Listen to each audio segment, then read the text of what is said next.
नमस्कार, मैं हूं आपके साथ अभिषेक पुंडी। लोकसभा चुनाव 2024 को भारत की राजनीति का टर्निंग पॉइंट कहा जा रहा है। क्यों कहा जा रहा है, उस पर बीजेपी और कांग्रेस दोनों का अलग अलग मत है। बीजेपी का कहना है कि वो भारत को विकसित भारत बनाना चाहती है, आर्थिक रूप से मजबूत भारत का निर्माण वो करना चाहती है। लेकिन इसके उलट कांग्रेस का मानना है कि बीजेपी भारत के संविधान को बदल देना चाहती है। हालांकि बीजेपी के पास पिछले 10 सालों से पूर्ण बहुमत की सरकार है, अब तक तो संविधान खत्म नहीं किया गया, उसमें ऐसा कुछ नहीं किया गया जैसा कांग्रेस कहती आई है। कांग्रेस का तो यह भी कहना है कि यह चुनाव देश का आखिरी चुनाव है, लेकिन सच्चाई क्या है वो वक्त के गर्भ में है। लेकिन हकीकत यह है कि बीजेपी और कांग्रेस दोनों इस चुनाव को जीतना चाहती हैं। चुनाव जीतकर राहुल गांधी संपत्तियों का एक्सरे करना चाहते हैं, संपत्तियों का समान बंटवारा करना चाहते हैं। और बीजेपी का कहना है कि राम मंदिर का वादा पूरा कर दिया, 370 का वादा पूरा कर दिया, 3 तलाक का वादा पूरा कर दिया, और अब जब तीसरी बार आएंगे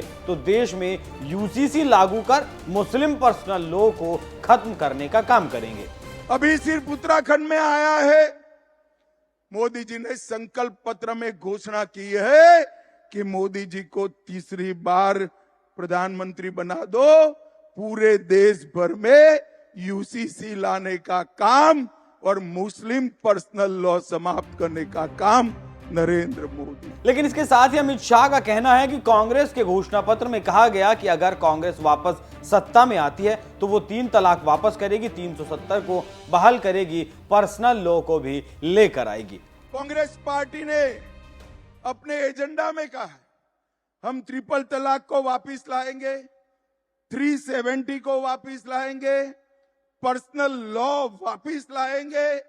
अब उद्धव जी, कांग्रेस पार्टी के घोषणा पत्र के साथ आप सहमत हो या नहीं हो, बताओ। आप जवाब दीजिएगा उद्धव जी, मौन मत हो जाइएगा। ये सब बातें गृह मंत्री ने महाराष्ट्र के रत्नागिरी में कही। उद्धव ठाकरे का नाम लेकर कांग्रेस की खूब पोल खोलने का भी काम किया। इतना ही नहीं, प्रधानमंत्री ने इंडी गठबंधन की तुलना औरंगजेब फैन क्लब से भी कर दी। इंडी अलायंस जो है एक प्रकार से औरंगजेब फैन क्लब बन गई। अब सिंधु दुर्ग रत्नागिरी वालों को तय करना है कि मोदी जी के साथ जाना है या औरंगजेब फैन क्लब के साथ जाना है। भाइयों बहनों, हम जब नाम बदलते हैं औरंगाबाद का, तब भी ये विरोध करते हैं।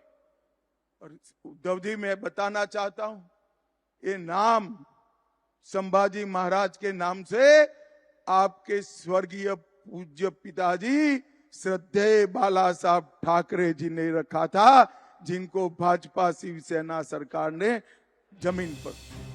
तो जैसे जैसे चुनाव आगे बढ़ रहा है, नेताओं के बयान भी हिंदू मुसलमान की तरफ बढ़ते जा रहे हैं, तीखे हो रहे हैं। जो मुद्दे पहले चरण के मतदान से पहले थे वो कहीं पीछे छूट गए हैं। अब पार्टियां अपने मतदाताओं को रिझाने की भरपूर कोशिश करने में जुटी हैं। खैर, तो राजनीतिक बयानबाजी है, चलती आई है, चलती रहेगी। लेकिन आपको मैं ये बता दूं कि जिस मुस्लिम पर्सनल लॉ बोर्ड के तहत देश में कुछ लोग शरिया मानने की कोशिश करते हैं, वो चलने वाला नहीं है। क्योंकि पर्सनल लॉ को एक ऐसे कानून के रूप में परिभाषित किया जाता है जो धर्म, आस्था और संस्कृति के आधार पर एक निश्चित वर्ग या लोगों के समूह या किसी विशेष व्यक्ति पर लागू होता है। इसलिए बीजेपी सबकी बात कर रही है और यूसीसी को लागू करने की बात भी कर रही है। लेकिन देश में मौजूद मुस्लिमों के रहनुमाओं ने मुसलमानों के दिमाग में भर दिया कि अगर यूसीसी लागू हो गया तो इस्लाम खतरे में आ जाएगा। लेकिन ऐसा नहीं है, क्योंकि आज मुसलमान जैसे इस्लाम को फॉलो कर रहे हैं, यूसीसी के बाद भी वैसे ही करते रहेंगे। वहीं ऐसे लोगों को